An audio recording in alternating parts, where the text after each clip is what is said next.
புனே சர்வதேச திரைப்பட விழா 19th Pune international film festival 2021 கட்டில் திரைப்படம் தேர்வாகி இருக்கிறது. அந்த மகிழ்ச்சியை உங்களிடம் பகிர்ந்து கொள்கிறேன். 11th இருந்து 18th வரைக்கும் 11 முதல் 18ஆம் தேதி வரைக்கும் புனேயில் நடக்கக்கூடிய அந்த திரைப்பட விழாவில், சர்வதேச திரைப்பட விழாவில் உங்களுடைய நன்றியை தெரிவித்துக் கொள்கிறோம். இது மட்டுமல்ல, தொடர்ச்சியாக Mumbai international film festival, Latur international film festival, Nagpur international film festival ஆகிய இடங்களில் கட்டில் திரையிடப்படுகிறது என்பதை மகிழ்ச்சியோடு தெரிவித்துக் கொள்கிறேன். இது உலகெங்கும் படம் சென்று சேர்வதற்கு ஒரு வாய்ப்பாக, ஒரு முதல் அங்கீகாரமாக எங்கள் திரைப்படத்தில் கிடைத்திருக்கிறது. முக்கியமாக இன்று இன்னொரு நிகழ்வும் இருக்கிறது. நூல் கட்டில் மேக்கிங் ஆஃப் த ஃபிலிம், கட்டில் திரைப்படத்துடைய உருவாக்கத்தை புத்தகமாக வெளியிடுகிறோம். மிகப்பெரிய ஜாம்பவான்கள் எல்லாம் இது மாதிரியான ஒரு புத்தகம் படம் வெளிவந்த பிறகு திரைக்கதையாக வந்திருக்கிறது. படம் வெளிவருவதற்கு முன்பாக இது மாதிரி ஒரு புத்தகம் வந்ததில்லை என்று பாராட்டி இருக்கிறார்கள். படத்தில் பங்கு பெற்ற மிகப்பெரிய ஜாம்பவான்கள் எல்லாம் அவருடைய அனுபவத்தை இதில் பகிர்ந்திருக்கிறார்கள். இப்பொழுது அந்த நூலை வெளியிட்டு விட்டு தொடர்ச்சியாக நாம் படத்தை பற்றி பேசலாம்.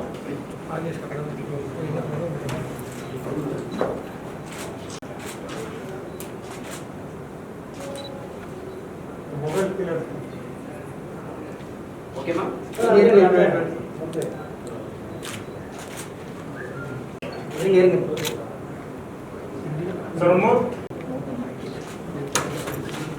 மிக முக்கியமா ஒரு விஷயம் வந்து, இது கட்டில் அப்படின்னு டைட்டில் வச்சோன்னா இது வந்து வேற மாதிரி படமா இருக்குமா அப்படின்ற மாதிரிலாம் கேட்டாங்க. சரி, ஓகே, படம் எடுத்த பிறகு அப்படி ஒரு பார்வையை வந்து மாத்துறதுக்கு நம்மளுடைய பிஆர்ஓ சதீஷ் வந்து மிக முக்கியமான காரணமா இருந்திருக்காரு. இது ஒரு பாரம்பரியமான ஒரு படம், கலாச்சாரத்தை வெளிப்படுத்துற ஒரு படம் அப்படின்னு. இதை விட முத்தாய்ப்பா வந்து கிளியர் யூ சர்டிபிகேட் அப்படி கிடைச்சது. அது கிளியர் யூ கிடைக்கிறது வந்து ரொம்ப ரேரான விஷயம். படங்கள்ல ஏதாவது கமர்ஷியல் எக்ஸ்பெக்டஸையும் வைக்கணும். அதே வந்து கட்டு இல்லாம திரைப்படத்துக்கு வந்து ஒரு யூ சர்டிபிகேட் கிடைக்கிறது அப்படின்றது வந்து, ஒரு படம் வந்து தரமா இருந்தா மட்டும்தான், எல்லா குழந்தைகளோட பார்க்கக்கூடிய ஒரு படமா இருந்தா மட்டும்தான் அந்த படத்துக்கு அப்படி ஒரு வாய்ப்பு கிடைக்கும் அப்படின்றது தான். என்று நிறைய நம்ம பகிர்ந்துகிட்ட மாதிரி, ஒரு நம்ம பாரம்பரியமா 3 தலைமுறையா ஒரு குடும்பத்துல இருந்த அந்த கட்டில வந்து பாதுகாக்க அந்த குடும்பம் எவ்வளவு மெனக்கெடுது அப்படின்றதுதான். நம்ம வீட்டுல வந்து வீடு மாறி இருப்போம், தெரு மாறி இருப்போம், ஊரை விட்டு ஊர் போயிருப்போம், நாடு விட்டு நாடு போயிருப்போம், அப்படி மைக்ரேஷன் ஆயிருப்போம். இந்த மாதிரி மாறி மாறி போகும்போது ஏதோ ஒரு பொருள் நம்ம வந்து நினைவா, அந்த பாட்டியின் நினைவா, தாத்தாவின் நினைவா, ஏதோ ஒரு சின்ன சின்ன பொருள் வந்து அப்படியே பாதுகாத்து தலைமுறையா அடுத்தடுத்த பசங்கள்ட்ட ஒப்படைச்சு அப்படியே பேரண்ட ஒப்படைச்சு அப்படி வழியா அது பாதுகாக்கப்படும் இல்லையா? அப்படி பாதுகாக்கப்படுற ஒரு பொருள் மாதிரி தான் இந்த படத்துல வர்ற கட்டில். அது வந்து நிஜமாவே எங்களுக்கு வந்து 350 வருஷம் பாரம்பரியமான நிஜமாவே ஒரு கட்டில், தோதகத்தி மரத்துல செய்யப்பட்ட ஒரு கட்டில் வந்து எங்களுக்கு வந்து கிடைச்சது படப்பிடிப்புக்கு. அந்த கட்டிலுடைய உணர்வும் வந்து, இதை பத்தி கவிஞர் வைரமுத்து அவர்கள் பாடல் எழுதும் போது, எங்கள் கட்டில் மரங்களுக்குள்ளே எங்கள் மரபணு கூட்டம் வசிக்கிறது அப்படின்னு எழுதிருக்காங்க. அந்த மாதிரி வந்து இது உணர்வு பூர்வமா வந்து இது வந்து அறிவு கொண்டு பார்த்தால், இந்த கட்டில வந்து அறிவு கொண்டு பார்த்தால் இது அக்ரணி தானே, இதயம் கொண்டு பார்த்தால் இது உயர்தினை தானே அப்படின்ற மாதிரிலாம் எழுதியிருப்பாங்க. அந்த மாதிரி ஒரு பொருளுக்கும் உயிர் உண்டு. அது எங்க வீட்டுல வந்து ஒரு மூத்த உயிர் தான். அது அந்த பொருளை வந்து எந்த அளவுக்கு நாங்க நேசிக்கிறோம். அந்த கட்டில வந்து எங்க வீட்டினுடைய பிறப்பு நிகழ்ந்திருக்கு, இறப்பு நிகழ்ந்திருக்கு. அங்க வந்து 2 பால், பிறந்த போது ஊட்டக்கூடிய அந்த தாய்ப்பாலும் இருந்திருக்கு. இறுதியா வந்து மரணப்படுக்கையில் இருக்கக்கூடிய அந்த பால் ஊத்துவாங்க, அந்த பாலும் அங்கே நிகழ்ந்திருக்கு. இந்த மாதிரி ஒரு உணர்வு பூர்வமான படைப்பு. இது வந்து ஒரு ஆர்ட் பிலிம் அப்படி இன்டர்நேஷனல் ஃபெஸ்டிவல் போச்சுன்னா ஆர்ட் பிலிம் அந்த மாதிரி கேட்டகரியில மட்டுமா இருக்குமா அப்படின்ற மாதிரி கிடையாது. கமர்ஷியல் ஒரு சின்ன குழந்தைகளுக்கும் இந்த படம் தான். மாஸ்டர் நிதிஷ் இந்த ஒரு ரொம்ப அழகா ரொம்ப நடிச்சிருக்காங்க நிதிஷ். அது குழந்தைகளுக்கும் இந்த படம் ஒரு குழந்தைகளுடைய படமாகவும் இருக்கும், நடுத்தர வயது படமாகவும் இருக்கும், யூத்துக்கு பிடிக்கும், வயது கடந்தவங்களுக்கு பிடிக்கும், வயதானவங்களுக்கு பிடிக்கும், எல்லாருக்கும் பிடிக்கக்கூடிய வகையில இந்த கட்டில் திரைப்படம் மிக சிறப்பாக அமைஞ்சிருக்கு. இது அடுத்தடுத்த தளங்கள்ல உலகம் முழுக்க எல்லா மொழிகளையும் இதை கொண்டு போகணும், இந்தியா முழுக்க எல்லா மொழிகளையும் கொண்டு போகணும் அப்படின்ற மாதிரி முயற்சிகள் நடந்துட்டு அதுக்கான வேலைகளும் தொடங்கி இருக்கு. இப்போ இதை பத்தி எழுத்தாளர் இந்திரா சவுந்தரராஜன் அவர்கள் இவங்க வந்து இதை பத்தி ஒரு சில வார்த்தைகள் பேசுவாங்க. இந்த கட்டில் திரைப்படத்துல இவங்க வந்து ஒரு நடிக்க வச்சிருக்கேன், நடிகரை அறிமுகப்படுத்திருக்கிறேன். அவங்க 2 வார்த்தை பேசுவாங்க. வெகு அழகாக நண்பர் கணேஷ் பாபு அவர்கள் உங்கள் முன்னாலே பகிர்ந்து கொண்டார். ஒரு குறுகின காலத்துக்குள்ள நிறைய விஷயங்களை சுருக்கமாக வெகு பிரமாதமாக எப்படி இங்கே சொன்னாரோ அதே போல 2 மணி நேரத்திற்குள்ள ஒரு நல்ல பண்பாடு உள்ள, ஒரு நல்ல செறிவுள்ள ஒரு கதையை, குறிப்பாக நெஞ்சத்தை மகிழ வைக்கிற ஒரு கதையை 2 மணி நேரம் சொல்லியிருக்கேன். நான் பேனா பிடித்து எழுதுகிற எழுத்தாளன் கேமரா முன்னால் நின்னதில்லை. எனக்கு ஒரு தயக்கம் இருந்தது. ஆனால் இதற்கு நீங்கள் ரொம்ப பொருத்தமாக இருப்பீர்கள் என்று சொல்லி என்னை அழைத்து கேமரா முன்னால் நிறுத்தி ஒரு பாத்திரமாக மாற்றி அதற்கு பிறகு நான் அதை பார்த்த பொழுது பரவாயில்லையே எனக்கு கூட நடிக்க வருகிறது என்று நினைக்கும்படி மிக அழகாக செயல்பட்டிருக்கிறார். கணேஷ் பாபு அவர்களை நான் கிட்டத்தட்ட ஒரு 20 வருடங்களாக அறிவேன். இந்த துறையிலே ரொம்ப ஊறி எல்லா விதமான நுணுக்கங்களையும் தெரிந்து வைத்திருக்கிறார். அந்த அத்தனை நுணுக்கங்களையும் இந்த ஒரு திரைப்படத்திலே அவர் வந்து ரொம்ப பிரமாதமாக வெளிப்படுத்தி இருக்கிறார். இந்த திரைப்படத்திலே வந்து அவரை வந்து என்ன ஜானர்ல சேர்க்கிறது அப்படிங்கிற ஒரு திணறல் எனக்கு ஏற்பட்டது. வெற்றிகரமான ஒரு கலைப்படைப்பாளி என்பதா அல்லது வெற்றிகரமான வசூலை தருகின்ற ஒரு விறுவிறுப்பான படங்களை தயாரிக்கின்ற கமர்ஷியல் டைரக்டர் என்பதா, ஏனென்றால் எல்லா விதமான கலவைகளும் ரொம்ப அழகாக ஒருங்கே பொருந்தி ஒரு இயக்குனர் இருப்பது அப்படிங்கிறது வந்து ஒரு ஆச்சரியம், ஒரு அபூர்வம். அப்படிப்பட்ட ஒரு ஆச்சரிய அபூர்வமாக நான் இன்றைக்கு கணேஷ் பாபுவை நான் பார்க்கிறேன். எல்லாருக்குள்ளேயும் நிறைய முத்துக்கள் இருக்கு. அதை வெளிக்காட்டுற சந்தர்ப்பங்கள் கிடைக்காததுனால அவர்கள் மங்கி இருக்கிறார்கள். கணேஷ் பாபுக்கு ஒரு அற்புதமான சந்தர்ப்பம் உங்களுக்கு வாய்த்திருக்கிறது. கிட்டத்தட்ட எனக்கு தெரிந்து 15 மாதங்களாக இந்த கொரோனா இல்லை என்று சொன்னால் இந்நேரம் இந்த கட்டில் படம் வந்து உலகெங்கும் பேசப்பட்டு மிகப்பெரிய ஒரு இடத்திற்கு நாங்கள் எல்லோரும் சென்றிருப்போம்னு நினைக்கிறேன். ஆனால் அந்த கொரோனா காலத்திலும் இந்த திரைப்படம் பற்றின சிந்தனைகளோடு இதை மேம்படுத்துவது பற்றின உழைப்போடு அவர் இருந்தது எங்களுக்கு ஒரு பெரிய வியப்பு. எனக்கு தெரிஞ்சு எல்லாருமே முடங்கி இருந்த பொழுது அன்றிலிருந்து இன்று வரை இயங்கிக் கொண்டே இருக்கிற ஒரே இயக்குனர் கணேஷ் பாபு. எனக்கு நான் அதை வந்து கண்டுபட்டுருமோ அப்படின்னு கூட நான் நினைச்சிருக்கேன். ரொம்ப பிரமாதமாக இதனுடைய பாடல்கள் வந்திருக்கிறது. ஒரே ஒரு முறை தான் கேட்டேன், கண் கலங்கி விட்டது. இந்த பாட்டு நிச்சயமாக வந்து இந்த படத்திற்கான ஒரு மிகப்பெரிய முகவரியை போகின்ற இடங்களில் எல்லாம் தரும் அப்படின்னு நான் நினைக்கிறேன், நான் நம்புகிறேன்.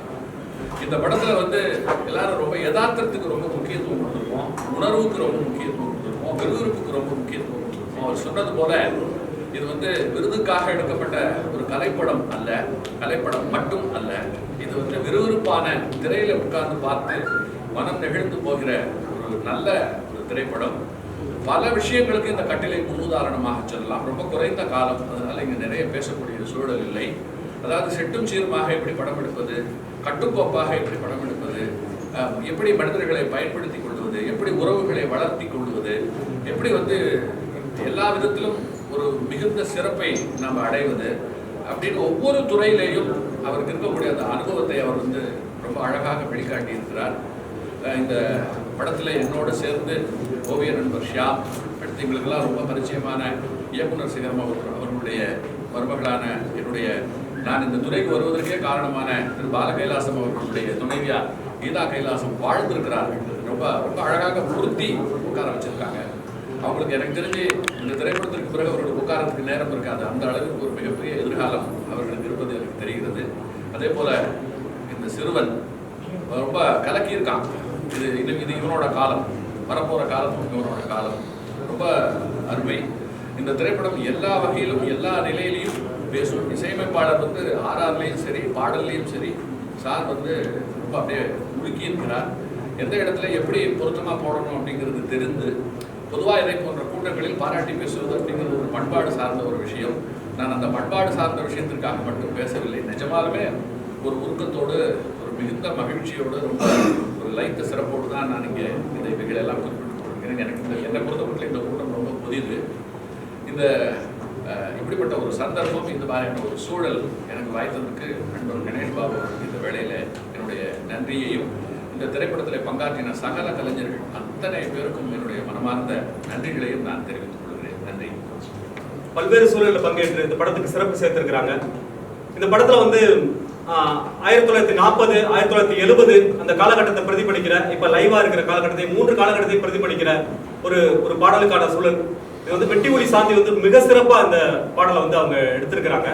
நான் ப்ரொடக்ஷன் பார்த்துக்கிட்டு, டைரக்ஷன் நடிச்சுக்கிட்டு எல்லாம் பண்ணிட்டே இருக்கும்போது ரொம்ப சோர்வடையும் போது எனக்கு பெரிய பக்பலமா இருந்தவங்க வெட்டி ஒளி சாந்தி. அவங்க 1-2 வார்த்தை பேசுவாங்க. இத்தனை பேரை பார்க்குறப்ப ஆக்சுவலி ஃபர்ஸ்ட் டைம் நிறைய இன்டர்வியூஸ் கொடுத்துருந்தாலும் மொத்தமாக பார்க்குறேன். இன்னைக்கு எனக்கு ரொம்ப பெரியவங்களாம் வந்திருக்காங்க. இவங்க மாதிரிலாம் எப்படி சொல்கிறது, பயங்கரமாக தமிழ்லலாம் பேச வராது, யதார்த்தமாக தான் பேச வரும். ரொம்ப சந்தோஷமாக இருக்குது. கட்டில் படத்தில் நானும் ஒரு பார்ட்டாக இருந்ததுக்கு ரொம்ப பெருமை அடைகிறேன். இவி கணேஷ் பாபு டைரக்டர் வந்து எனக்கு ரொம்ப வருஷமாக தெரியும். அதாவது எப்படி சொல்கிறதுனா, பயங்கரமான ஒரு ஹார்ட் ஒர்க்கர். அதாவது ஒரு நாள் நம்ம சொல்லுவோம் இல்லையா, யூஸ்வலாக நம்ம இன்னைக்கு ரெஸ்ட் எடுத்துக்கலாம், நாளைக்கு வேலை செஞ்சுக்கலாம் அப்படின்னு நினைப்போம். பட் அவர் ஒரு நொடி கூட எனக்கு தெரிஞ்ச ரெஸ்ட் எடுத்து நான் பார்த்ததே கிடையாது. ஏதாவது ஒன்று பண்ணிக்கிட்டே இருப்பார். அவ்வளோ பெரிய ஹார்ட் ஒர்க்கர். ஸோ அப்படி இருக்கிறச்சே அவர் என்கிட்ட வந்துட்டு மாஸ்டர் நான் ஒரு படம் பண்ண போகிறேன், பேர் கட்டில் அப்படின்னு சொன்னார். அவர் சொன்ன மாதிரியே தான் நான் கேட்டவுடனே என்ன சொன்னீங்க அப்படின்னு கேட்டேன். கட்டில் மாஸ்டர் அப்படின்னாரு. கட்டில்னோடனே நம்மளுக்கு என்ன தோணும்? தப்பாக தான் தோணும் இல்லையா? அந்த படம் பேர் கேட்ட உடனே என்ன படம்னு சொல்கிறீங்க அப்படின்னா, நான் அவரை வந்து அவர் என்னோட அண்ணா. ஸோ எப்படி சொல்கிறது, நாங்கள் ஒன்றா நடிச்சிருக்கோம். ஸோ அப்போ வந்து நான் அண்ணாவாக தான் நினைக்கிறேன், அண்ணா தான் அவர். ஸோ அப்போ நான் கேட்டேன் என்னங்கன்னா கட்டில் அப்படின்னு டைட்டில் வச்சுருக்கீங்களே அப்படின்னா, இல்லைம்மா கதை கேளு அப்புறம் உங்களுக்கு புரியும்னு சொல்லி கதை சொன்னாங்க. உண்மையிலேயே சொல்கிறேன், அந்த கதை கேட்டோன்னே எனக்கு எப்படி இருந்ததுன்னா, இப்படியுமே யோசிக்க முடியுமா ஒரு மனுஷனால? ஏன்னா நிறைய கிரியேஷன் நம்ம பார்த்துட்டே இருக்கோம். 30 வருஷம் இண்டஸ்ட்ரியில் நான் 30 வருஷமாக இருக்கேன், நிறைய பேரோட ஒர்க் பண்ணியிருக்கேன். ஒரு சின்ன விஷயம்தான் அது. ஏன்னா அந்த கட்டில்ன்றது நம்மளுக்கு எவ்வளோ இம்பார்ட்டன்ட்னா, அங்கே நம்ம சந்தோஷத்தையும் பார்த்துருக்கோம், ஒரு துக்கத்தையும் பார்த்துருக்கோம், சுகத்தையும் பார்த்துருக்கோம், சோகத்தையும் பார்த்துருக்கோம். அந்த கட்டில் நம்ம எல்லாமே பார்ப்போம். ஆனால் நம்ம அதை ரொம்ப ஃபோக்கஸ் பண்ணது கிடையாது. சென்டிமெண்ட்டாக நிறைய பேர் வீட்டில் நிறைய பொருட்கள் இருக்கும், பட் அதை பெருசாக நம்ம இது பண்ணதில்லை. அப்படியான ஒரு சின்ன விஷயத்தை எடுத்து அதுக்குள்ளே இவ்வளோ பெரிய ஒரு கதை பண்ண முடியுமான்றது எனக்கு ரொம்ப ஆச்சரியமாக இருந்தது. எப்படி சொல்கிறது, குடும்பத்தோடு போய் சேர்ந்து உட்கார்ந்து பார்க்கக்கூடிய ஒரு நல்ல படம். அதுலேயும் இதில் ரொம்ப பெரிய பெரிய டெக்னீஷியன்ஸ், பெரிய பெரிய ஆர்டிஸ்ட்லாம் ஒர்க் பண்ணியிருக்காங்க. சாங்ஸ் பார்த்தீங்கன்னா ஸ்பெஷலி வந்து சார் வந்து ஸ்ரீகாந்த் தேவா சார் வந்து ரொம்ப நல்லா போட்டிருக்காரு. அதாவது மெலடினா அப்பாவை மிஞ்சிட்டாருன்னு சொல்லலாம் சீரியஸாக இந்த படத்தில். அவ்வளோ ரொம்ப நல்லா இருந்தது. பாட்டு எடுக்கிறச்சே எனக்கே வந்து எப்படி இருந்துச்சுன்னா ரொம்ப எப்படி சொல்கிறது, ரொம்ப கம்ஃபர்டபுளாக இருந்தது. அதுக்கப்புறம் அதில் ஒரு 3 விதமான பாட்டு எடுத்திருப்பேன். அதில் ஒரு பாட்டு ஸ்பெஷலாக பார்த்தீங்கன்னா ஒரு 3 தலைமுறையாக வரணும். ஃபார் எக்ஸாம்பிள் 70s, அப்புறம் 80s, அப்புறம் 90s அண்ட் ப்ரெசன்ட், அந்த மாதிரி ஒரு 3 தலைமுறையான பாட்டு. அப்போ அவர் சொல்கிறப்ப எனக்கு ரொம்ப இன்ட்ரெஸ்டிங்காக இருந்துச்சு. ஏன்னா யூஸ்வலாக என்ன பண்ணுவோம், ஒன்றே குத்து பாட்டு, இல்லைன்னா ஒரு டூயட் சாங்கு, இல்லை ஒரு ஐட்டம் சாங்கு, இல்லை இந்த மாதிரி பண்ணி தான் பழக்கம். டான்ஸ் நம்பர்ஸ் பண்ணுவோம், இல்லைன்னா ஒரு மாண்டேஜஸ் பண்ணுவோம். பட் மாண்டேஜஸ்லேயே ஒரு வந்து எப்படி சொல்கிறது, ஒரு 3 தலைமுறை காட்டணும் அப்படின்றப்ப எனக்கு ரொம்ப சேலஞ்சிங்காக இருந்துச்சு. எப்படி பண்ண போகிறோன்னு எனக்குள்ளே ஒரு இது இருந்தது. அப்போ அவங்க வந்து ஒரு ஃபோட்டோ ஷூட் எடுத்திருந்தாங்க. எனக்கு அந்த ஃபோட்டோஸ் காமிச்சாரு, அதாவது அந்த தலைமுறைக்கான அந்த லுக்ஸ் காமிச்சாரு. அது அவரா அப்படின்னு கூட எனக்கு ஷாக் ஆச்சு உண்மையிலே. ஏன்னா அப்படியே அந்த 70s எப்படி இருப்பாங்க, 60s to 70s அப்படியே இருந்தார். ஸோ அதே மாதிரி அதனோட எப்படி சொல்கிறது, எப்படி உட்காருவாங்க, எப்படி நிற்பாங்க அப்படின்னா அவ்வளோ ஒரு பர்ஃபெக்ட் பிக்ஸ் எடுத்திருந்தாரு. அப்போ எனக்கு தைரியம் வந்துச்சு, ஓகே இந்த சாங் நம்ம நல்லா எடுக்க முடியும்னு. சாங் எடுக்கும்போது கூட பார்த்தீங்கன்னா அந்த ஒரு காலகட்டத்துக்கான திங்ஸாக இருக்கட்டும், ஒரு சின்ன விஷயங்களாக இருக்கட்டும், ஒரு பாட்டில் வந்து அவ்வளோ நுணுக்கமாக ஒவ்வொன்றுமே வந்து கலெக்ட் பண்ணி வச்சு ஒரு பேக்ரவுண்டில் வைக்கிறப்ப ஒவ்வொன்றுமே வச்சுருந்தாரு.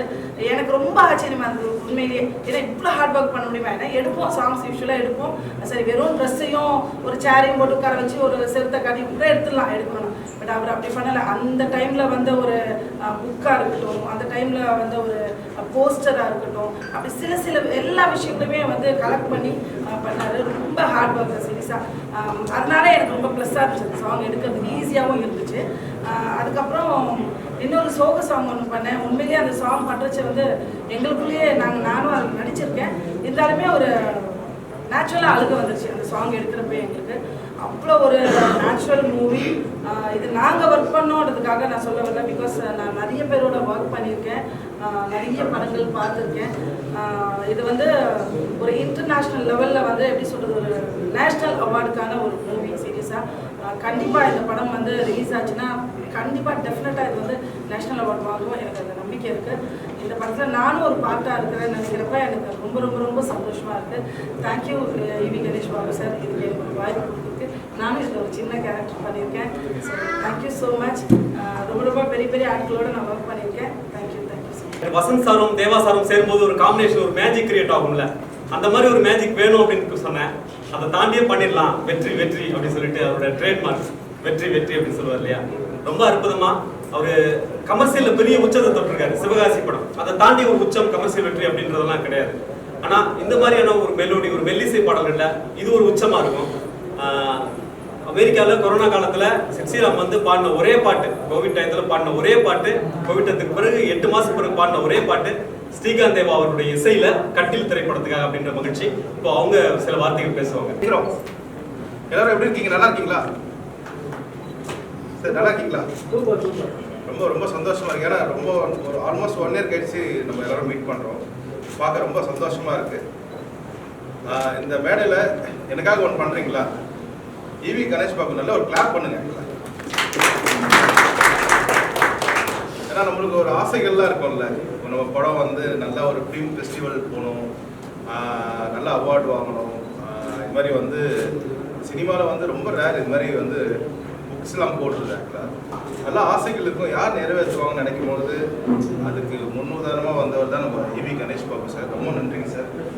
நாங்கள் நம்ம கட்டில் டீம் சார்பில் ரொம்ப நன்றி சொல்லிக்கிறோம். வசந்த் சாரும் அப்பாவும் காம்பினேஷன் ஆசை நேருக்கு நேரெலாம் பண்ண மாதிரி இந்த படம் என் கட்டில் வந்து மிகப்பெரிய ஒரு கண்டிப்பாக ஒரு நல்ல சாங் கொடுத்துருக்கு. எங்களுக்கு அந்த நல்ல ஒரு டைம் கொடுத்தாரு கணேஷ் பாபு சார். அதனால் நல்ல நல்ல சாங்ஸ்லாம் வந்திருக்கு. கண்டிப்பாக படம் ஆடியோ லான்ச்சில் கண்டிப்பாக ஆடியோ பற்றி ரொம்ப பேச வேண்டியது இருக்குது.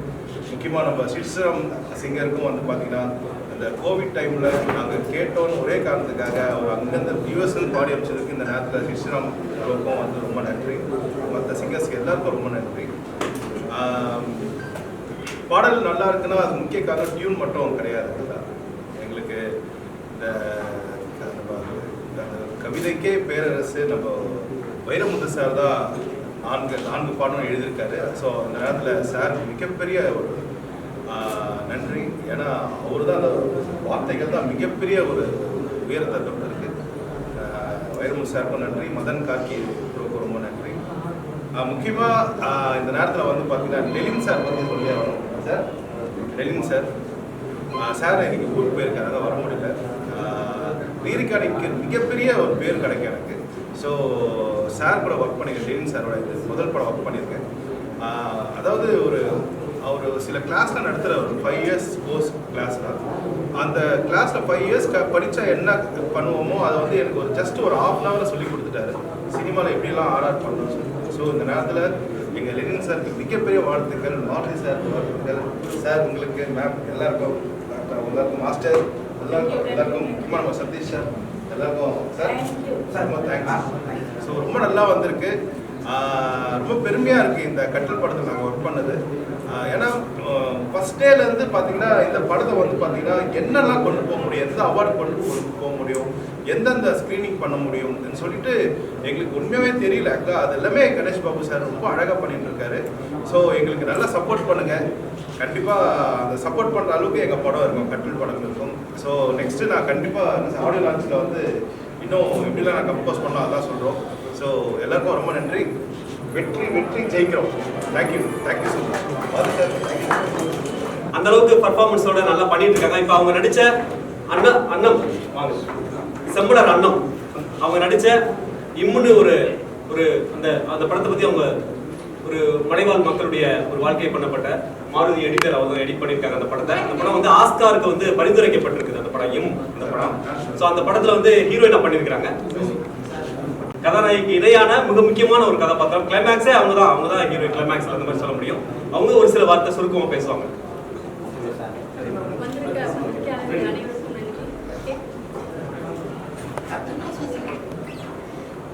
இம்ங்கிற படம் வந்து குறும்ப மொழியில் எடுக்கப்பட்ட முதல் திரைப்படம்.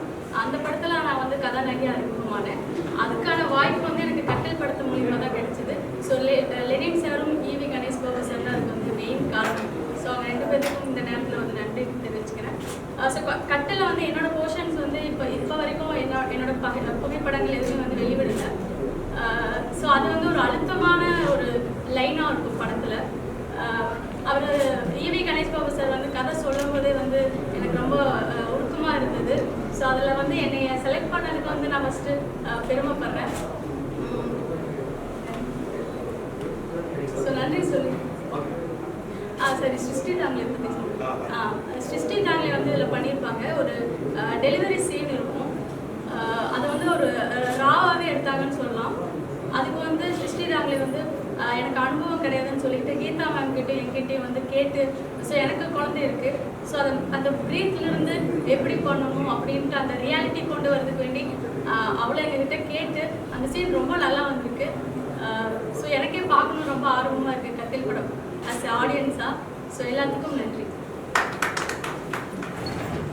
ஆக்சுவலி வருவாங்க அவங்க அம்மா வருவாங்க, அவங்க அம்மா பேசுவாங்க. மிக முக்கியமான கதாபாத்திரம் என்னன்னா, படம் ரிலீஸ்க்கு முன்னாடியே அவர் வந்து டிவியில் நடிச்சு ரொம்ப ஃபேமஸ் ஆயிட்டாரு. 5 லாங்குவேஜில் அந்த தொடர் போகுது. ஸோ அதில் நடிச்சு ரொம்ப ஃபேமஸ் ஆயிட்டாரு. ஸோ முத நடிக்க வந்தது நம்ம படத்துக்கு தான். ரொம்ப அப்பாவியா இருந்தான், ரொம்ப இன்னசென்டா இருந்தான். அதனால அந்த இன்னசென்ட்டுக்கு தான் அவனை வந்து செலக்ட் பண்ணேன். இவன் இன்னும் பேச கூட முழுமையாக கற்றுக்கல, ஆனால் படத்துல பிச்சு வதறிப்பான். ஓன் வாய்ஸ் டப்பிங் பிச்சு வதறிப்பான். அந்த அளவுக்கு வந்து பொறுமையா அழகா. அவங்க அம்மா விஜயலட்சுமி இப்ப கலைமாமணி விருது வாங்கியிருக்காங்க. அது சார்பா ஒரு சில வார்த்தைகள் மட்டும் சுருக்கமா அவங்க தன்னுடைய உணர்வுகளை பகிர்ந்துக்குவாங்க. நிதிஷுடைய அம்மா கலைமாமணி விருது இப்ப வாங்கியிருக்கிறாங்க. பெரிய டான்சர். ஒரு புலிக்குட்டிக்கு பாய்ச்சலும் மீன் குஞ்சுக்கு நீச்சலும் கத்துக் கொடுக்கணுமா அப்படின்ற மாதிரி அவங்க ரொம்ப சின்ன வயசுல, நிதிஷை விட சின்ன வயசுல இருந்து பரதநாட்டியம் கத்துக்கிட்டவங்க. ஸோ பையனையும் அந்த மாதிரி உருவாக்கி இருக்காங்க. ஒரு சில வார்த்தைகள். அனைவருக்கும் வணக்கம். இவர் பேர் வந்து நிதிஷ். 4 வயசு இருக்கிறப்போ இப்போ 5 வயசு ஆகுது. என்னுடைய நண்பர் மூலியமா தான் அந்த கட்டில் படத்துக்கு வந்து ஒரு குழந்தை நட்சத்திரம் கேட்குறாங்க அப்படின்னோடனே நான் கூட்டிகிட்டு போயிருந்தேன் சாரோட ஆஃபீஸ்க்கு, இவி கணேஷ் பாபு சாரோட ஆஃபீஸ்க்கு. அப்போ பார்த்தீங்கன்னா உங்களுக்கே தெரியும், ஒரு குழந்தை ஆடிஷன்னா எத்தனை குழந்தைங்க வந்து அதில் வந்து கலந்துப்பாங்கன்ட்டு. இவனை விட நல்லா பேசி நல்ல டைலாக்லாம் பேசுகிற குழந்தைங்க எல்லாமே வந்திருந்தாங்க. அப்போ எனக்கு ஒரு இது என்னன்னா, அது வரைக்கும் அவனுக்கு வெளி உலகமே தெரியாது. எங்க கூடவே இருந்தனால அந்த அளவுக்கு டைலாக்லாம் பேச தெரியாது. சரி அப்படின்ட்டு எனக்கே ஒரு ஹோப் இல்லை உண்மையாக சொல்லணும்னா. சரின்னு நாங்களும் வந்துட்டோம். ஒரு 10 டேஸ் கழிச்சுட்டு கணேஷ் பாபு சார் வந்து ஃபோன் பண்ணிட்டு ஒரு 10 டேஸ் பையனுக்கு வந்து எங்கள் ஆஃபீஸில் கொண்டு வந்து விட முடியுமா அப்படின்னு கேட்டார். அப்பயும் வந்து இவன் கன்ஃபார்ம் ஆனான்னு எதுவும் சொல்லலை. சரின்ட்டு ஓகேன்னு ஒரு 10 டேஸ் விடலான்னு சொல்லிட்டு டெய்லி மார்னிங் போயிட்டு ஈவினிங் போய் நான் கூட்டிகிட்டு வந்துடுவேன். அப்போ தம்பி வரப்போது நான் கேட்பேன், எதாவது சொல்லி கொடுத்தாங்களா அப்படின்ற மாதிரி கேட்கும்போது அவன் சொல்லுவான், ஒன்றுமே சொல்லி கொடுக்கலம்மா, அங்கே உட்காந்தேன், விளையாடினேன், சாப்பிட்டேன், இதுதான் சொல்லுவான். எனக்கே ஒரு டவுட் வந்தது, என்னடா அது நம்ம கொண்டு போய் விடுறோம், ஒரு யூஸ் இல்லாமல் இருக்கும் போல இருக்கு அப்படின்ன உடனே ஒரு 5 டேஸ் தான் போன உடனே சார் ஃபோன் பண்ணி உங்கள் பையன் வந்து மூவிக்கு செலக்ட் ஆயிருக்காருன்னு எனக்கு ரொம்ப ஷாக்கு. ஏன்னா எதுவுமே ட்ரைனிங் கொடுக்கல, எதுவுமே பண்ணல, அப்புறம் செலக்ட் ஆயிருக்கா அப்படின்ன உடனே எனக்கு இதான நான் கேட்டேன், சார் நிறைய பேர் நானே ஆடிஷனில் பார்த்தேன், நிறைய பசங்க வந்து பயங்கரமாக டைலாக்லாம் பேசி நல்லா இதெல்லாம் பண்ணாங்க அப்படின்னவர் தான் சொன்னார். எல்லா பசங்களும் வந்து நடிச்சு காட்டினாங்க, டைலாக் பேசினாங்க, ஆனால் உங்கள் பையன்கிட்ட தான் அந்த யதார்த்தம் இருந்தது. என்னோட மூவிக்கு வந்து தேவையானது வந்து அந்த யதார்த்தமே தவிர நடிப்பு கிடையாது அப்படின்னு சொல்லி சார் சொல்லியிருந்தாரு. கேட்கவே எனக்கு நிஜமா ஆச்சரியமா இருந்தது. இங்கே இருக்கிற எல்லா ஆர்டிஸ்டுமே வந்து கரெக்டாக அந்தந்த கேரக்டருக்கு தேவையான ஒரு முகத்தை வந்து அவர் எப்படி செலக்ட் பண்ணி போட்டாருன்னு எனக்கு தெரியல. ஆனால் ஒவ்வொரு கேரக்டருக்குமே அதுக்கு உண்டான ஆப்டான ஆளாக வந்து அவர் செலக்ட் பண்ணியிருக்காரு. ஒரு டைரக்டருக்கு உண்மையாகவே வந்து அந்த திறமை இருந்தால் மட்டும்தான் அந்த படம் சக்ஸஸ் ஆகும். ஆனால் அதை விட நிறைய திறமைகள் அவர்கிட்ட இருக்கனால தான் வந்து கேரக்டர் கரெக்டாக அவர் செலக்ட் பண்ணியிருக்காரு. அதுக்கப்புறம் இவன் மூவி ஃபுல்லாக முடிச்சுட்டு டப்பிங் கேட்டார். எனக்கு வந்து ஸ்டார்டிங் மூவியே இவன் பண்ணுவானா அப்படின்ற ஒரு டவுட் இருந்தோடனே இவன் எப்படி டப்பிங் பேசுவான் அப்படின்ற உடனே அவர் சொன்னார், இல்லை எனக்கு வந்து நம்பிக்கை இருக்கு, அவனை கண்டிப்பாக டப்பிங் பேசுவான் அப்படின்னாரு. அதே மாதிரி பார்த்தீங்கன்னா ஒரே நாளில் வந்து அவன் ஃபுல் டப்பிங்கும் பேசி முடிச்சுட்டான், ஒரு ஃபுல் மூவியோட டப்பிங்கும் பேசி முடிச்சுட்டான். ஒரு அம்மாவா எனக்கு அவன் மேலே இருந்த ஒரு நம்பிக்கையை விட ஒரு குருவா ஒரு டைரக்டராக வந்து அவன் மேலே வச்சிருந்த நம்பிக்கையை அவனும் வந்து காப்பாற்றினான். ஸோ அதுக்கு வந்து சாருக்கு தான் ரொம்ப ரொம்ப நன்றி சொல்லணும். உங்கள் எல்லாருக்குமே ரொம்ப நன்றி. நாங்கள் எவ்வளோதான் கஷ்டப்பட்டு நாங்கள் படம் எடுத்து நடித்து எல்லாம் பண்ணாலும் உங்களோட சப்போர்ட் இல்லாமல் வந்து சக்ஸஸ் பண்ணுறதுன்றது சாத்தியம் இல்லாத ஒன்று. ஸோ இவ்வளோ பேரை பார்க்குறப்ப ரொம்ப சந்தோஷமாக இருக்குது. நீங்களும் அந்த கட்டில் படத்துக்கு ரொம்ப சப்போர்ட் பண்ணி இதை மென்மேலே போய் பல விருதுகள் வாங்குறதுக்கு நீங்கள் வந்து உறுதுணையாக இருக்கணும்னு நான் கேட்டுக்கிறேன். நன்றி. ஒரு நாளைக்கு வந்து 17 மணி நேரம் 18 மணி நேரம் நடிச்சிருக்கான். ஏன்னா குறைவான நேரத்தில் ஷெட்யூல் போட்டிருந்தோம். அவன் வந்து அதை மீறி தூங்கிட்டா அவன் தூங்குற மாதிரி இருக்கிற காட்சியை நான் எடுத்துக்குவேன். அந்த மாதிரி ரொம்ப சின்சியர். அவன் ஃபேமிலியே ரொம்ப சின்சியர், இவன் ரொம்ப சின்சியர். நிச்சயமா வந்து இன்னொரு தடவை சந்திக்கும் போது, ஆடியோ ரிலீஸ்க்கு அப்புறம் இன்னொரு தடவை சந்திக்கும் போது நிச்சயமா இவனுக்கான தேசிய விருது வாங்கிட்டு சந்திப்போம் அப்படின்ற ஒரு நம்பிக்கை எனக்கு இருக்கு.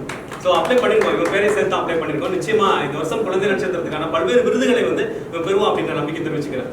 அது மட்டும் இல்லாம இந்த படத்து மூலியமா இவன் வந்து ஒரு சேனல்ல ஒரு மிகப்பெரிய ஒரு நம்பர் 1 சேனல்ல வந்துட்டு முகிலன்ற கேரக்டர்ல வந்து நடிச்சிட்டு இருக்கான். அது வந்து 5 லாங்குவேஜ்ல வந்து டெலிகாஸ்ட் ஆகுது அந்த சீரியல். ஸோ அதனால வந்து தமிழ்நாடு மட்டும் இல்லாம ஆல் ஓவர் இந்தியாலையுமே இவனுடைய முகம் தெரிகிற அளவுக்கு இவன் வந்திருக்கானா அதுக்கு காரணம் இந்த கட்டில் திரைப்படம் தான். அது மட்டும் இல்லாமல் இதில் ஒர்க் பண்ணுற எல்லாருமே பார்த்தீங்கன்னா இவன் வந்து ஒரு 3 o'clock வரைக்கும் நடிக்கும் போது குழந்தைக்கு தூங்கும் போது இவனுடைய ஒரு பூஸ்டப்பே பார்த்தீங்கன்னா கை தட்டினா இவன் வந்து உற்சாகமாகி நடிக்க ஆரம்பிச்சிருவான். ஸோ என்டையர் ஃபுல் டீமே வந்து பார்த்தீங்கன்னா அவனை கிளாப் பண்ணியே அவனை வந்து நடிக்க வச்சு இந்த அளவுக்கு கொண்டு வந்திருக்காங்க. ஸோ கட்டில் திரைப்படத்தில் இருக்க எல்லா டெக்னீஷியன்க எல்லாருக்குமே என்னுடைய நன்றி சொல்லிக்கிறேன். சொல்றியா? அந்த படத்துடைய எல்லாமுமே யாதுமாகி நின்றது வந்து எடிட்டர் பி லெனின் அப்படின்னு தான் சொல்லணும். அவங்க வந்து பாரம்பரியமான, நம்ம உங்களுக்கு தெரியும், எல்லாருக்கும் தெரியும், பானாவரிசை திரைப்படங்கள், சிவாஜி கணேசன் அவர்கள் நடித்த பானாவரிசை திரைப்படங்கள், பல படங்கள், அதையும் தாண்டிய பல படங்கள். அவங்க எடுக்கிறது எல்லாமே ஒரு நேஷனல் இன்டகிரேஷன் அந்த மாதிரி இருக்கும், ஃபேமிலியா இருக்கும், கூட்டு குடும்பத்தை பத்தி வலியுறுத்துற விஷயங்களா இருக்கும், ஒரு சென்டிமெண்ட் டச் இருக்கும். அவங்களுடைய அந்த பாசமலர்லாம் வந்து இன்னும் அந்த பாசமலர் பார்த்துட்டு பாசமா மாறின குடும்பங்கள்லாம் நிறைய இருக்குது. அதுல எங்க குடும்பமும் ஒண்ணு, அண்ணன் தங்கச்சின்னா அந்த மாதிரி தான் அப்படின்றது. ஏன்னா சில சமயம் வந்து வெளியில தெரியலன்னா படம் பார்த்து அது வாழ்க்கையை கத்துக்கிறதுல அந்த மாதிரி.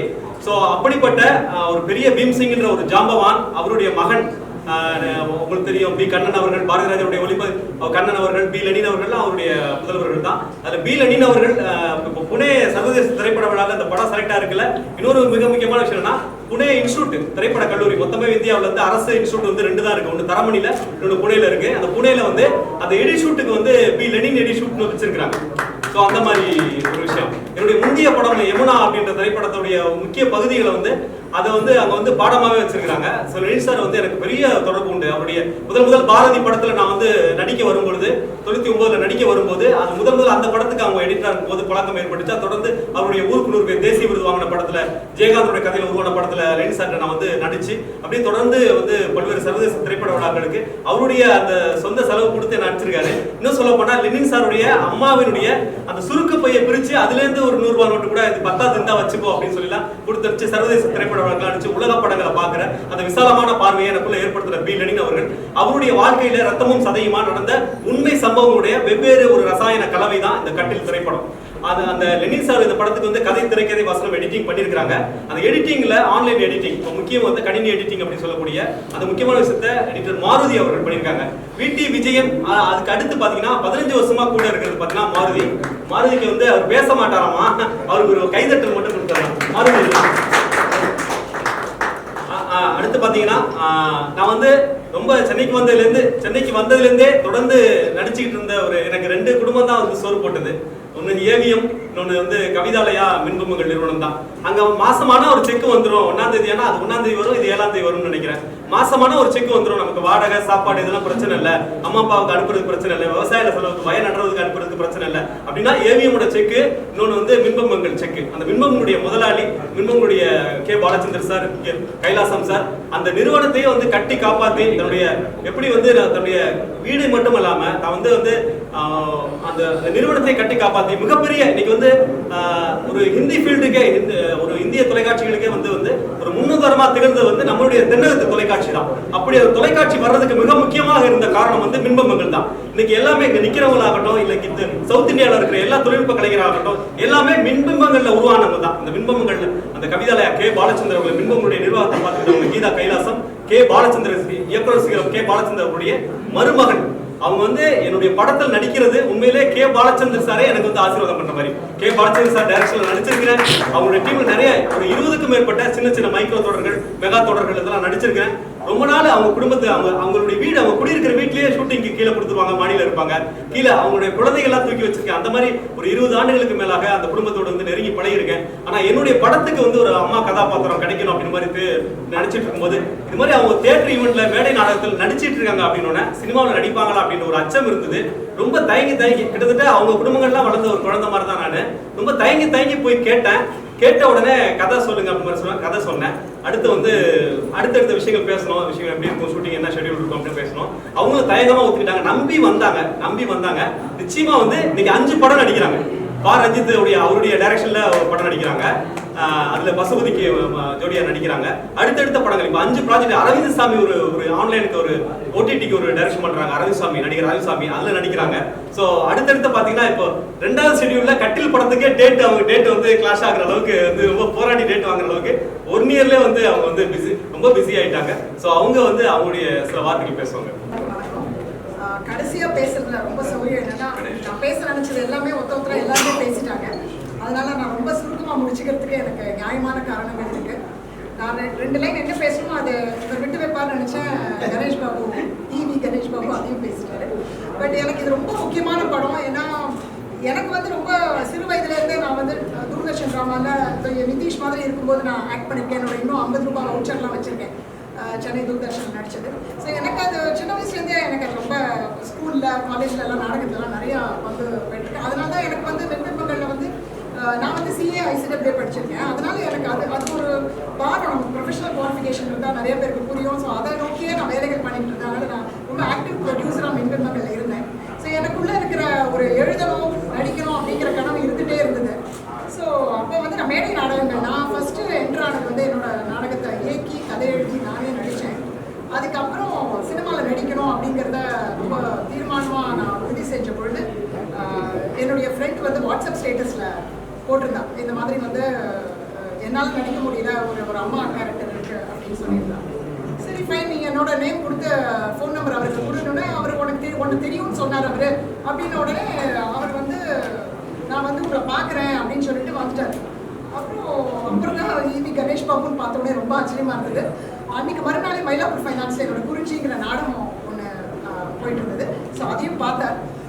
அதுக்கப்புறம் அவர் சொன்ன மாதிரி தொடர்ந்து கதைகள்லாம் பேசி எல்லாம் பண்ண எதா இருந்தாலும் இங்கே இருக்கிற சாந்தி மாஸ்டர், ஓவியர் ஷாம், காதல் கந்தா, சிவி கணேஷ் பாபு உட்பட இங்கே இருக்கிற 2-3 பேர் தவிர எல்லாரும் என்னோட குழந்தைகளாக நடிச்சிருக்காங்க அந்த படத்தில். இவன் என்னோட பேரனாக நடிச்சிருக்கான். ஸோ எனக்கு இது முதல் படம், முக்கியமான படம். அந்த படம் ரிலீஸ் ஆகிறதுக்காக ரொம்ப காத்துட்ருக்கேன். மற்றபடி இந்த படத்தில் என்னுடைய அனுபவம் அப்படின்னு சொல்கிறதுல இந்த புத்தகத்திலேயே வந்து அவர் குறிப்பை கேட்டு எழுதி அதில் போட்டிருக்கு. ஸோ அதை நீங்கள் படித்து தெரிஞ்சுக்கலாம். So I wish EV Ganesh Babu for okay சொல்கிறேன். எனக்கு இந்த புனே இன்டர்நேஷ்னல் ஃபிலிம் ஃபெஸ்டிவலில் வரதுக்காக வாழ்த்துக்கள் ஈவி கணேஷ் பாபுக்கு. அண்ட் ஓகே நான் சொல்கிறேன். ஓகே, அவர் வந்து யதார்த்தமான நடிப்பு தான் வந்து இன்சிஸ்ட் பண்ணார் ஈவி கணேஷ் பாபு. அது எனக்கு முதல் படத்துக்கு ரொம்ப ஒரு நல்ல ஒரு விஷயமா நான் கருதுறேன். ஏன்னாக்கா முதல் படம் வந்து அந்த மாதிரி யதார்த்தமாக இருந்ததுனால அடுத்ததெல்லாம் என்னால் ஒரு நார்த் மெட்ராஸ் ஸ்லாங்கில் தான் அடுத்தடுத்த படங்கள்லாம் எனக்கு அமைச்சுது. ஸோ அதெல்லாம் என்னால் ஈஸியாக ஹேண்டில் பண்ண முடிச்சது. இந்த முதல்ல வந்து ரொம்ப அனிமேட்டடாக நடிச்சிருந்தோம்னா 2வது 3வது ரொம்ப வித்தியாசப்பட்டிருக்கோம். எல்லாருமே சொல்லிட்ட மாதிரி அவர் ரொம்ப ஹார்ட் ஒர்க்கிங். ஸோ ரொம்ப பொறுமையாக அந்த வேலைகளை சொல்லி வேலைகளை வாங்கினேன். அண்டு என்னுடைய நான் தனக்கு என்ன வேணும்னு சொல்லிடுவார். பட் எனக்குள்ளேருந்து என்ன வருதோ அதை ரொம்ப ஊக்கப்படுத்தினார். ஸோ எனக்குள்ளேருந்து ஒரு விஷயம் வரும்ல, இந்த நடிப்போம், ஒரு எக்ஸ்பிரஷன், அதை ரொம்ப என்கரேஜ் பண்ணி அது நல்லா இருந்ததுன்னா அதுபடி பண்ணினேன். ஸோ எனக்கு ரொம்ப ஒரு நல்ல அனுபவமாக இருந்தது இந்த திரைப்படத்தில் நடித்தது. அண்ட் இந்த ஆப்பர்ச்சுனிட்டிக்கு எனக்கு பேச வாய்ப்படைச்சதுக்கு ரொம்ப ரொம்ப ரொம்ப நன்றி. என் கூட நடித்த அத்தனை பேர், ஸ்ரீகாந்த் தேவா அண்ட் முக்கியமாக இந்திரா சௌந்தரராஜன் அவரை பற்றி சொல்லணும். அஃப்கோர்ஸ் என்னுடைய அறிமுகம் வந்து 20 வருஷங்கள் மர்மதேசத்தில் ஆரம்பித்தது. நான் படம் நடிச்ச போது எங்களுக்கு சீன் கிடையாது. ஸோ அப்போ கூட அவர் சந்திக்கல. ஸோ பல வருஷங்கள் கழிச்சு அவரை நான் இங்கே தான் சந்திக்கிறேன். அதில் ரொம்ப மகிழ்ச்சி. இன்னொன்று, ரொம்ப வருஷம் நாங்கள் வந்து திரையில் வெண்பிம்பங்கள் இருந்துட்டு அதுக்கப்புறம் ரொம்ப வருஷம் கழிச்சு தான் எனக்கு வந்து ஒரு திரை ஃபிலிம் ஷூட்டிங்கோட எனக்கு கனெக்ஷனுங்கிறது இந்த கட்டில் படம் தான். ஏன்னா வெண்பிம்பங்கள் தொழிலுக்கா அது சீரியல் பண்ணுறதுலாம் நின்றப்புறம் அதுக்கப்புறம் நான் போகிறதுனால அது எனக்கு ரொம்ப ஒரு எமோஷனல். அந்த டே வந்து என்னால் முதல் நாள் என்னால் மறக்க முடியாத ஒரு அனுபவம். அன்றைக்கி நான் வந்து ஃபஸ்ட்டு டே ஆஃப் ஷூட்டிங்கில் செம்மலர் அண்ணன் மீட் பண்ணேன். அங்கே அது எங்களுக்கு அவங்க நட்பு அங்கே தான் ஆரம்பிச்சது. அது எனக்கு ரொம்ப ஒரு இனிய அனுபவம். ஸோ இன்னும் பல நண்பர்கள் எனக்கு கிடைச்சாங்க. So thank you so much. Thank you everybody. Thanks Ganesh. Thank you. அடுத்த பிரச்சனை கிடையாது. இந்த ஒரு 2 பேர் மட்டும் படத்தில் ஓவியர் ஷாம் வந்து ரொம்ப முதல் நடிகராக பாலத்தன் சாரோட வானமேகல்ல ஹீரோ அறிமுகமாக வேண்டியது இந்த படத்தில் நடிச்சிருக்காரு. அவரும் காதல் கந்தாசும் ஒரு சில வார்த்தைகள் மட்டும் பேசுகிறாங்க. ப்ளீஸ். எனக்கு ஆக்சுவலாக இந்த திரை மொழி எனக்கு தெரியாது. கிடைச்சது ஓவியங்கள். நான் வந்து படம் வரைகிற ஆர்டிஸ்ட். எனக்கு என்னைய வந்து ஹரிதாரம் சார் எனக்கு வந்து ஃபர்ஸ்ட் டைம் மேக்கப்